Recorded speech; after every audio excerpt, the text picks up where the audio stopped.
Bonjour et bienvenue donc parmi nous. Je suis vraiment content moi d'être avec vous, content de partager cette nouvelle série aujourd'hui, les prunelles de Noël, pardon. On vient de terminer Vision ou disparition, une série qui nous a centré sur une vie avec un but.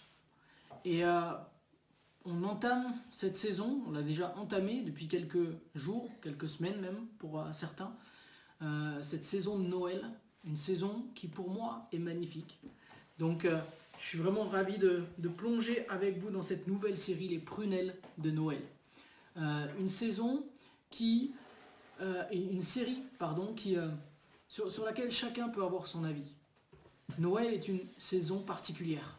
Il y en a qui sont heureux de cette saison, il y en a d'autres qui sont dans l'aversion de cette saison. Mais que nous soyons passionnés ou que nous soyons dans l'aversion pour cette saison, cette saison reste une saison particulière.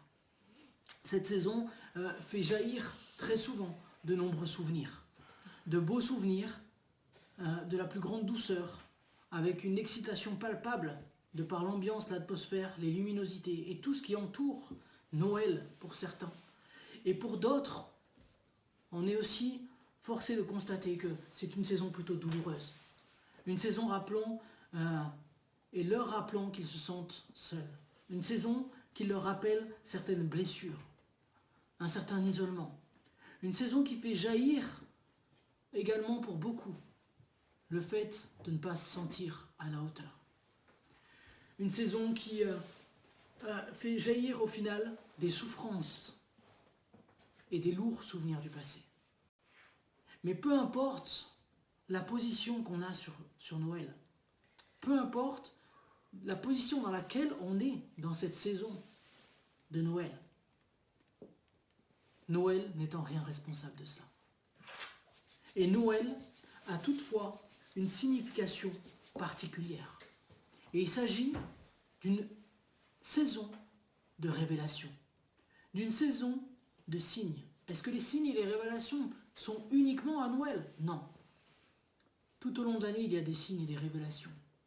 Mais la fête de Noël, en son essence, est une fête de révélation exceptionnelle, durant laquelle les gens s'interrogent sur beaucoup de questions.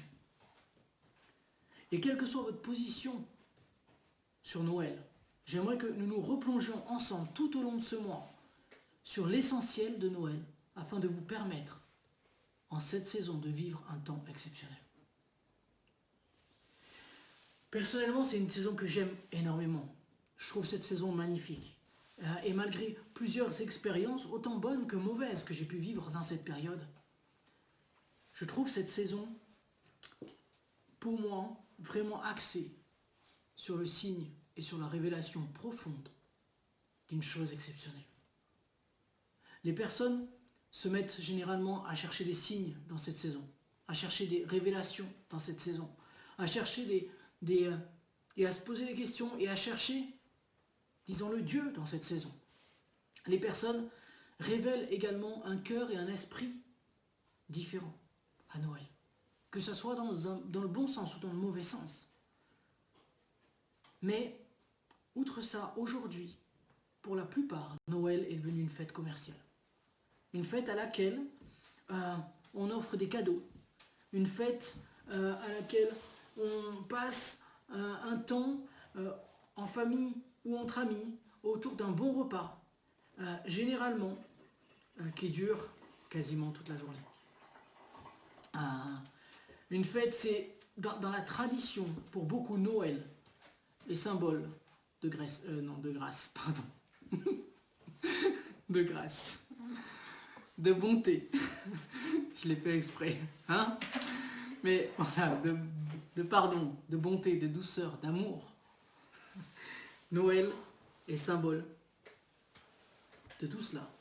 Mais lorsqu'on perd l'essentiel de Noël, alors tout cela devient superficiel.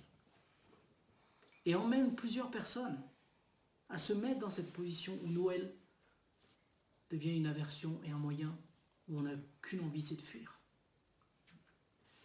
Mais Pour autant, ce n'est pas parce qu'on a perdu le cap sur l'essentiel qu'il n'en reste pas réel.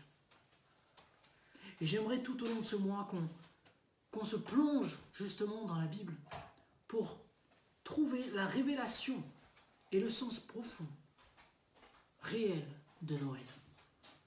Il y a quelques jours, j'étais en train de discuter avec 3 personnes musulmanes. Et ces 3 personnes musulmanes étaient en train de me partager que elles s'indignaient un peu en fait, et elles étaient un peu dans l'étonnement que la maîtresse d'école de leurs enfants ne fasse pas le sapin dans la classe et ne fasse pas la décoration traditionnelle de Noël dans la classe. Et là, une question m'est venue. Et en fait, en réalité, elle ne m'est pas venue à moi, elle est venue parmi les 3 personnes qui étaient en train de me parler. Mais au final, le sapin de Noël, ça signifie quoi? Parce qu'on nous dit, et la raison qu'on exprimait, c'était que dans la tension terroriste, ils ne voulaient pas donner une occasion de plus de provoquer des attaques. Alors ils ont empêché cette année, et ils ont interdit cette année, les sapins, c'est ça, et tous les signes religieux. Et la question qu'elle m'a posée, que l'une des 3 m'a posée, c'était mais qu'est-ce que la signification? Toi qui es chrétien, qu'est-ce que la signification en fait au final du sapin? Est-ce que c'est vraiment chrétien? Parce que moi je suis musulmane, on est toutes les 3 musulmanes, mais chez toutes les 3 il y a le sapin, il y a l'étoile, il y a tout. Et je dis en effet, en effet, beaucoup vivent aujourd'hui sous les signes et sous des révélations qu'ils ne comprennent pas. Et Noël, au final, est un aperçu de toutes ces révélations. Je vais en venir à la fin de l'histoire. Hein. Mais Noël est au final cet aperçu de plusieurs signes, de plusieurs révélations, à côté desquelles on peut passer très rapidement quand on ne se concentre pas ou plus sur l'essentiel. Et j'aimerais qu'on voit ensemble justement toute cette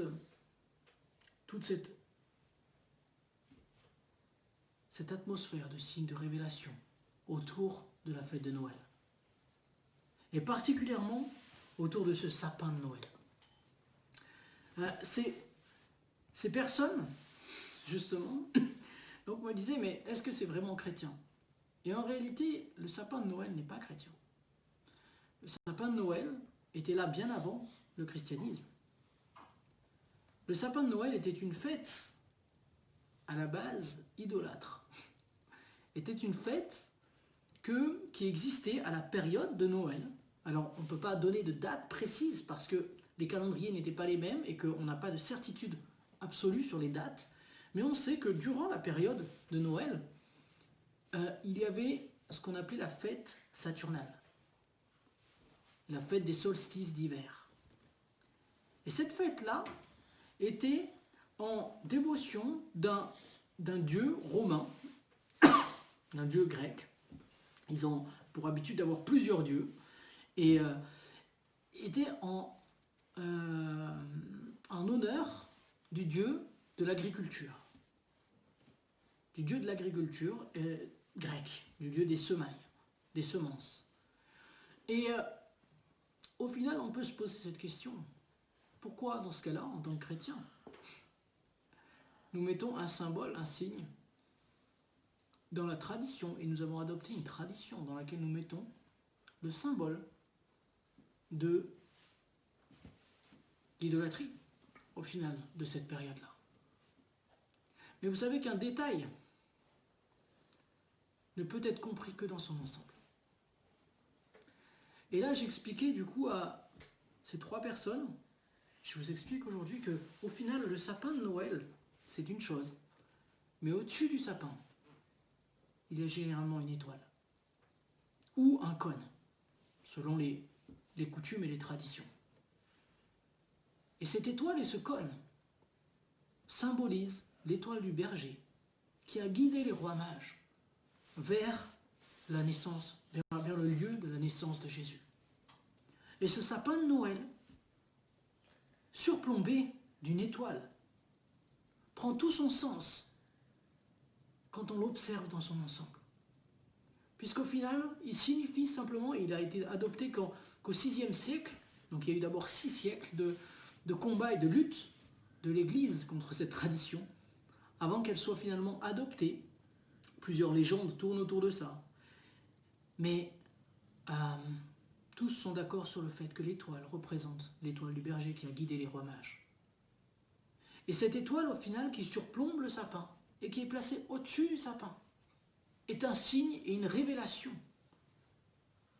que, à un moment où l'idolâtrie prenait place, quelqu'un de supérieur, le Dieu Tout-Puissant, est venu se placer au-dessus pour apporter quelque chose de nouveau et apporter une transformation. Et ça, c'est au final le symbole du sapin de Noël. Des décorations également. Mais tout autour du sapin, il y a aussi d'autres éléments. Il y a les cadeaux, il y a les mets aussi par moment. Dans certaines traditions, on a pour habitude d'offrir des fruits secs. Tout ça est le symbole de ce qu'ont apporté les rois mages à Jésus. Et au final, toutes ces traditions, toutes ces luminosités, toute l'euphorie de cette saison, si elle est prise uniquement d'un premier abord, alors on y trouvera un sens superficiel. Mais quand on regarde chaque élément et qu'on l'étudie, qu'on la regarde dans la perspective divine, alors on y voit un essentiel. Et un souvenir et un retour à l'essentiel. Lorsque nous prenons l'ensemble, l'étoile, le cône, la fête, les repas, les cadeaux, nous y voyons en tout cela une représentation et une révélation du vrai sens de Noël. Jésus est né. Jésus est né. Et au final, l'espoir, avec un grand E, est né à ce moment-là. Et le sapin, ces traditions, tout ça, ont beau être une adoration des divinités à une époque, ils ont été surplombés par un Dieu tout-puissant. Un Dieu qui est considéré comme un Dieu de révélation. Un Dieu de relation. Qui cherche à se manifester, qui cherche à se révéler. Ce Dieu dont la Bible nous dit que c'est le Dieu qui porte le nom au-dessus de tout nom, Jésus. Et quand on voit cet essentiel, alors on arrive peut-être à percevoir Noël sous un autre angle. Et même si la naissance de ce Sauveur n'est pas au final la fin en soi, puisqu'il a grandi, il a donné sa vie à la croix. Et je dirais même que pour nous chrétiens, Pâques a plus de signification, Pâques et la Pentecôte ont plus de signification que Noël.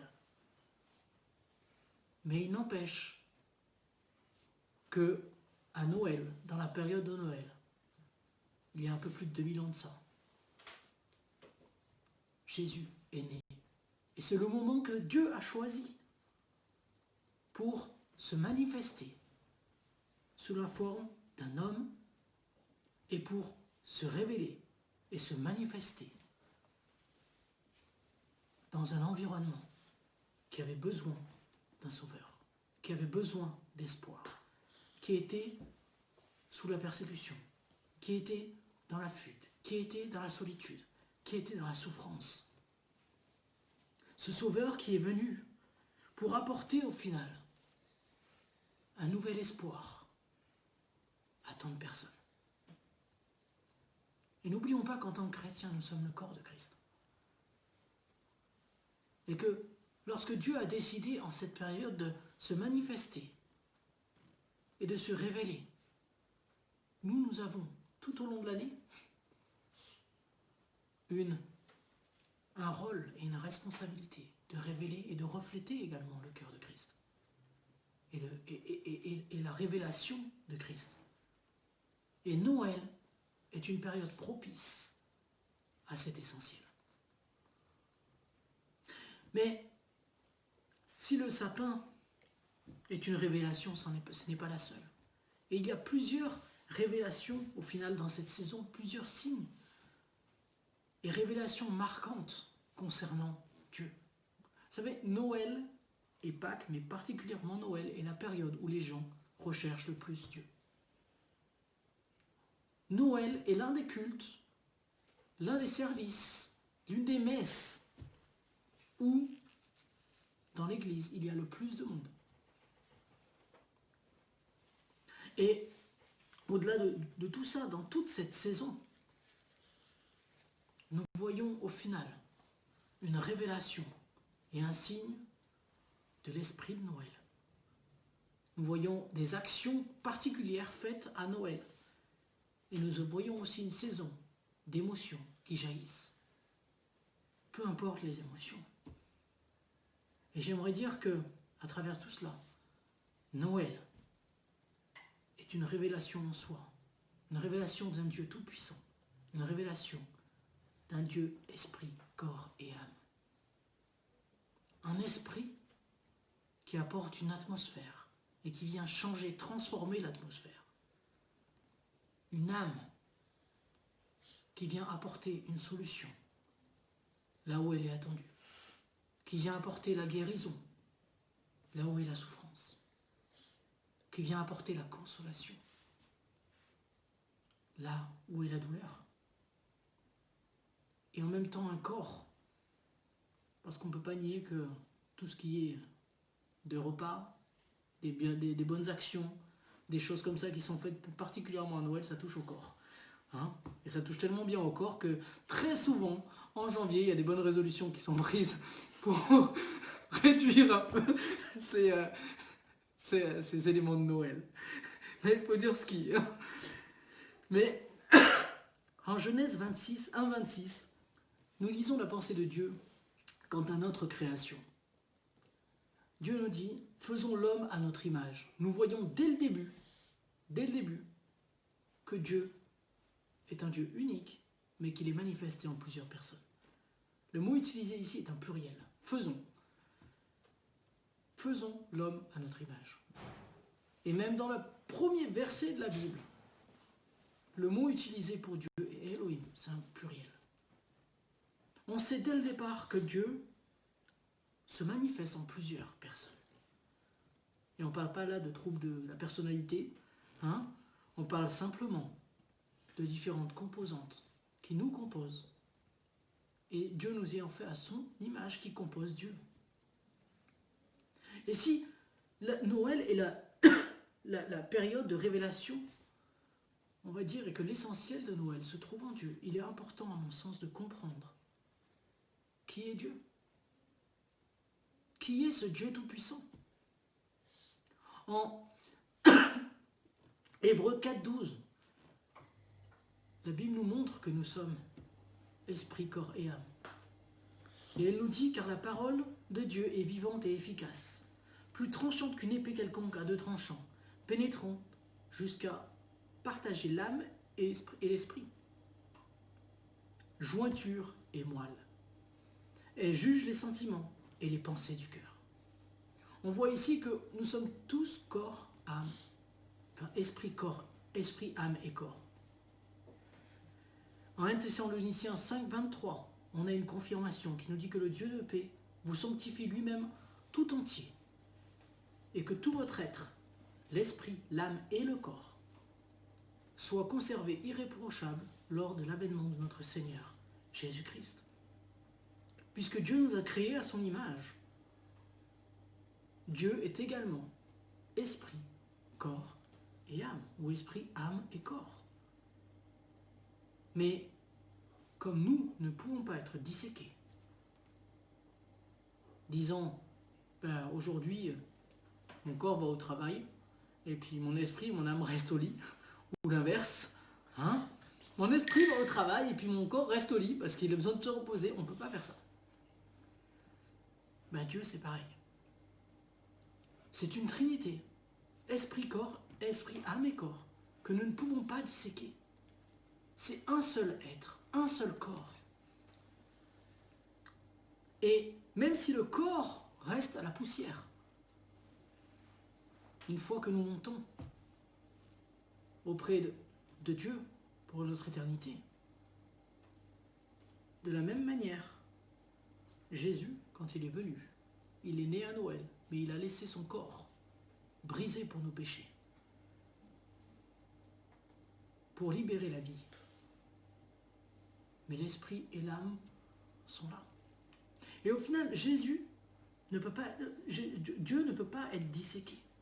Et nous reviendrons un peu plus en détail sur chaque personnalité de Dieu tout au long de ce mois.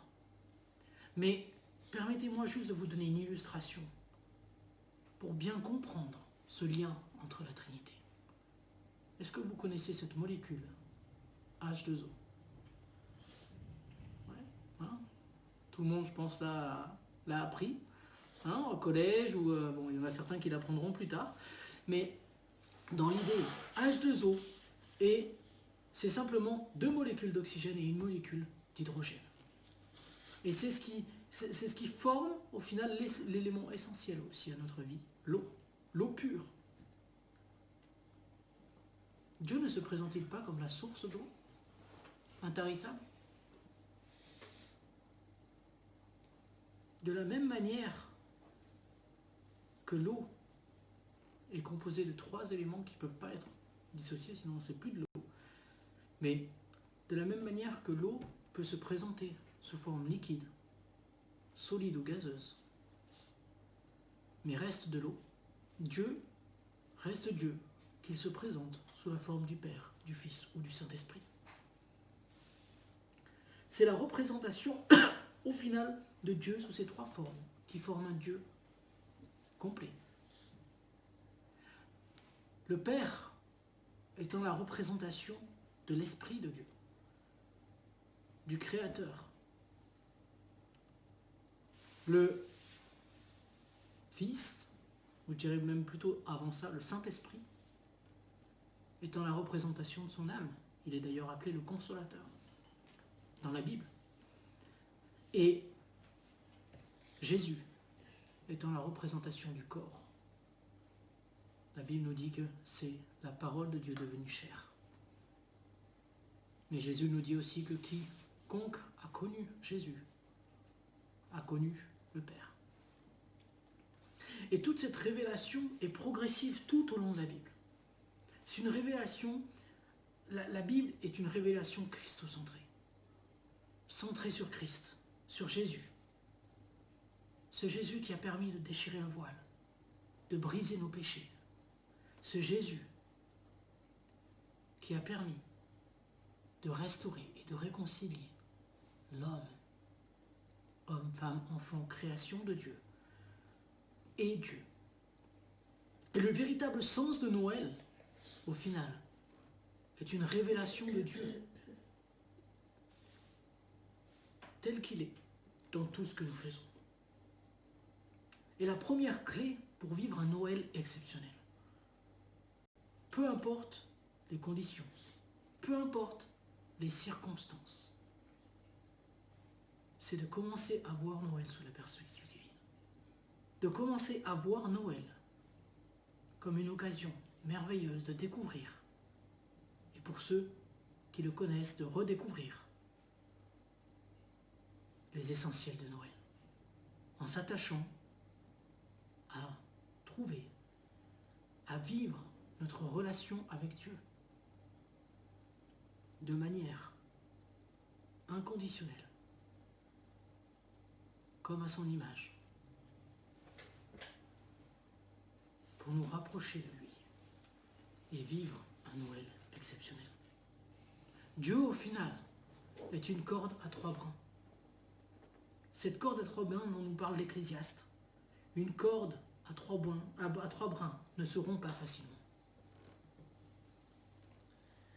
Une corde à 3 brins ne se rompt pas facilement.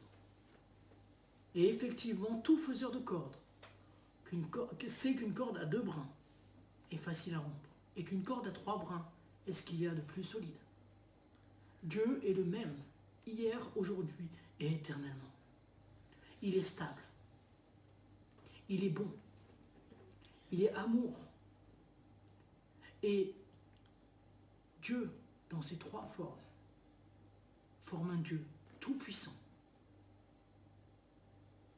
et un nom au-dessus de tout nom qui s'est révélé à chacun d'entre nous pour vous accorder la vie éternelle et pour vous permettre de bénéficier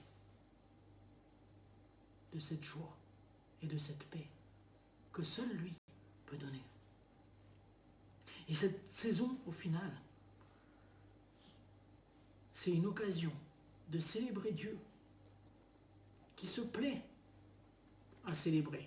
Combien de fois la Bible nous parle de la célébration de Dieu, qui se plaît à célébrer, mais qui, au-dessus de tout, est l'auteur de la véritable joie, l'auteur du véritable amour, l'auteur de ce que seul lui peut nous remplir, de ce que seul lui peut nous donner, et l'auteur de ce qui vient combler nos cœurs. Et c'est le désir de Dieu aujourd'hui. C'est le désir de Dieu pour l'éternité. Et dans cette période de Noël, c'est une occasion de célébrer ça et de revenir au fondement de notre bonheur. Et rien de tout ce qui peut arriver, rien de tout ce qui a pu arriver, rien de ce qui arrivera ne pourra nous séparer de cet amour. C'est une promesse qu'il nous a faite. Noël est une occasion merveilleuse de se replonger dans la profondeur de cela. Et même si cela n'est pas exclusif à Noël, encore une fois, puisque Jésus est présent tous les jours et que Dieu cherche une relation continue avec chacun d'entre nous, il a fait cette promesse d'être avec nous tous les jours jusqu'à la fin du monde. Tous les jours jusqu'à la fin du monde. Et en cette saison, que vous soyez dans l'enthousiasme et la passion, ou que vous soyez dans l'aversion, j'aimerais vous inviter à prendre le temps de vous centrer sur l'essentiel de Noël, en vous plongeant dans la recherche, la découverte, ou la redécouverte, ou peut-être l'approfondissement de l'essentiel de Noël pour vivre un Noël exceptionnel. Je vous souhaite une excellente semaine et je vous dis à la semaine prochaine pour découvrir le véritable espoir et esprit de Noël. Bonjour et bienvenue. Quelques annonces avant de se quitter. D'abord, merci Pasteur pour ce message super sympa sur les 3 brins. Quelques annonces, oui, on y revient. Baby Rock, on se retrouve pour un Baby Rock de 20h à 21h mercredi. Un moment où on va papoter, rigoler. C'est vraiment un moment qu'on aime, où on aime se retrouver tous ensemble et vraiment décompresser de la semaine. Ensuite, pas d'autres rendez-vous, mais vous pouvez nous soutenir financièrement sur notre site internet zerochurch.eu dans l'espace don. Et je vous fais plein de gros bisous, prenez soin de vous et à bientôt!